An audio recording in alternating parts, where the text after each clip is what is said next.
Karal Dolphin, Suomen ratsut ja valmistautuu luokan viimeisenä Päivi Raskinen. Ja menin tonne kopille riisumaan sen suulaan, niin yritettiin valmistautua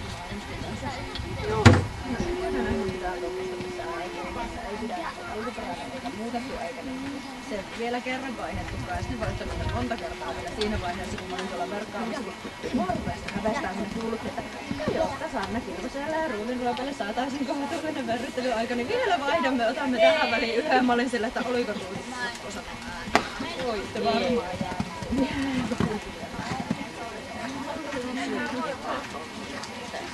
Sitten vaihdamme vielä tähän yhden ratsukon tähän väliin. Onko lähtöajatus? Ei siinä vaiheessa leikannut kuin suuteen uudelle.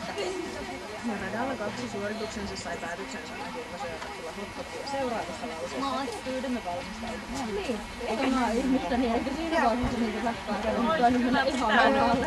Kuka oli viime kuukausissa ja pitkä aika, niin eikö se niin vikaa ole, että mulla on hevonen vielä tekniikka semmoisen pieni, että ne on peräkkäin. Niin. Mä olin tarkannut molemmat, olin tosi jotain kävelyttänyt sieltä. Jotain se pitää aina vasta, kun mä koko ajan luulin, että tämmönen aikataulu on se päivittäin ollut. Minkä takia ne kuuluttaa sitten ihan väärin autoja siellä, että puoli tuntia myöhässä, kun se oli tuntia 15 minuuttia, niin just siinä vaiheessa. Ei ole kyllä sitä niinku laskettu. Niitä ei siinä. Jyrän mielellään voisi heti jos mä ajan. Ei, se oli oikeastaan ihan verran. Joo.